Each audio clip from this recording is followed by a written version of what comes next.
కాబట్టి ఫిట్నెస్ ఏంటి sir? Fitness. కాబట్టి మనం జనరల్గా చెక్ చేస్తే ఈ డిస్క్ ప్రాబ్లమ్స్ ఉన్నటువంటి వాళ్ళకి మెయిన్ ఇష్యూ ఏంటంటే మూవ్మెంట్ ప్రాబ్లం. ఏంటి sir? Movement problem. Movement restrict అవుతుంది. మూవ్మెంట్ రిస్ట్రిక్ట్ అవుతుంది. కాబట్టి వీళ్ళు యోగా చేయడానికి భయపడతారు. అందుకని డిస్క్ ప్రాబ్లం ఉన్న ప్రతి ఒక్కరు చాలా యోగా చేస్తే నొప్పులు పెరుగుతాయి సార్, మాకు యోగా అవుతుంది, మూవ్మెంట్ అవుతుంది.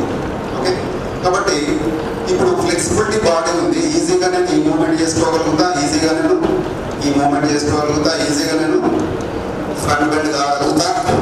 ఓకే, అన్ని నేను చేసుకోగలుగుతా. కానీ డిస్క్ ప్రాబ్లం ఉన్న వ్యక్తి హ్యాండ్ మూవ్మెంట్ కరెక్ట్ చేయలేడు. ఇక్కడ ప్రాబ్లం ఉంటాయి. నెక్ మూవ్మెంట్ ఈజీగా చేయలేడు. ఓకే, లెగ్ మూవ్మెంట్ ఇష్టం చేయలేడు, వాకింగ్ ఇష్టం నడవలేడు. ఓకే, నడిచినా it should be like this కదా, కరెక్టా కదా? ఇప్పుడు ఏమి మనం మాట్లాడుకుంటున్న ప్రతి ఇష్యూ రిలేటెడ్ టు స్పైన్, వేరే ఇష్యూ లేదు. ఏమంటే gastric, acidity, diabetes, BP, neck pain, shoulder pain, lower back pain, sciatica, okay, కాళ్ళ లాగడం, వెళ్ళు పింగిలు పడ్డాయి, కాళ్ళలో మంటలు, మొత్తం it is connected with spine. Okay, central nervous system, CNS, spinal cord and brain, ఈ రెండింటికి సంబంధించినటువంటి సమస్యలు. ఇలా చిన్నగా అనాటమీ, ఫిజియాలజీ 2 నిమిషాలు టచ్ చేస్తాం మొత్తం, ఆ క్లాస్ కావాలి. ఓకే, ఒకటి హార్డ్వేర్ ప్రాబ్లం, రెండవది software problem. Clear? Cell phone అందరి దగ్గర కాబట్టి క్లారిటీగా అర్థం. కాబట్టి హార్డ్వేర్, రెండవది software. Hardware problem structural issue.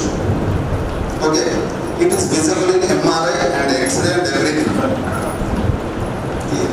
Software problem it is not visible. అంటే నేను ఇక్కడ ఉన్నా, ఇక్కడ నుంచి సడన్ గా కిందకి జంప్ చేసిన, నాకు తెలియదు కింద ఇది ఉన్నట్టు, పడిపోయిన కింద కదా. మీరు ఎప్పుడైనా సరే ఈ ఆర్థోపెడిక్ ఇష్యూతో బయటకు వెళ్ళినప్పుడు డాక్టర్ ఫస్ట్ ఇదే అడుగుతుంది, ఎక్కడన్నా కింద పడ్డావా, బండి మీద నుంచి కింద పడ్డారా, బాత్రూంలో కింద పడ్డారా, ఇదే అడుగుతారు ఫస్ట్ పాయింట్. ఏ పడలేదు సార్, అయినా డిస్బల్ ఎట్లా వచ్చింది, ఎల్లుకోలేని ఫైల్ కదా, సర్వైకల్ ఇష్యూ ఎట్లా వచ్చింది మనకే తెలియదు సార్. బట్ 90% ఎవరు కింద పడ్డారు కావాలి, బట్ ప్రాబ్లం వచ్చింది. ఇక్కడ ఏం జరుగుతుంది అంటే బాడీ చాలా ఇంటెలిజెంట్. ఏంటంటే బాడీ చాలా ఇంటెలిజెంట్. నేను ఎప్పుడైతే ఈ స్టెప్లో ఇట్లా వచ్చినో, ఫస్ట్ ఈ కాలు కింద పడాలని ఎవరు డిసైడ్ చేసారు? నేను డిసైడ్ చేయలేదు. దీని తర్వాత ఈ మూమెంట్ రావాలని నేను డిసైడ్ చేయలేదు, నాకే తెలియదు.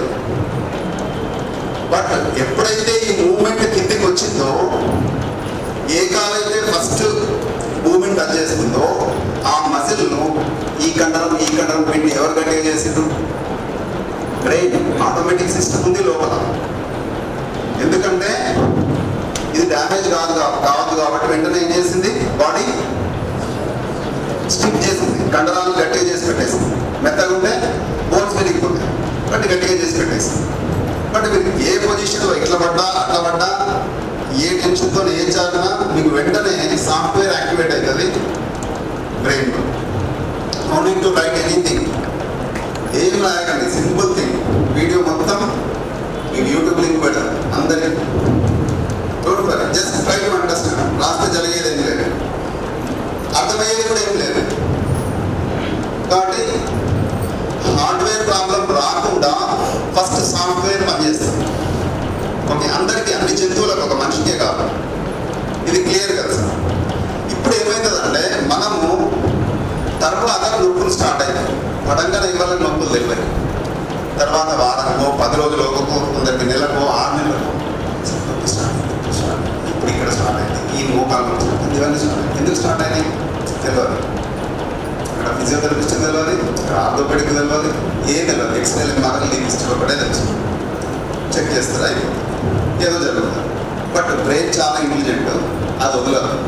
ఎందుకంటే ఆ మూమెంట్ అక్కడ జరిగింది కాబట్టి అది ఏదైతే బ్లాక్ చేసి పెట్టిన మజిల్ ఉందో అది అట్లనే ఉంటుంది.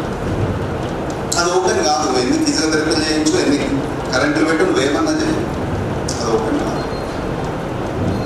ఇది అర్థమైందా? ఫోన్ ఏరోప్లేన్ మోడ్లో అందరు పెట్టాలి, అందరు పెట్టాల్సింది నాతో సహా. ఎందుకంటే we are talking about the energy. Software means what?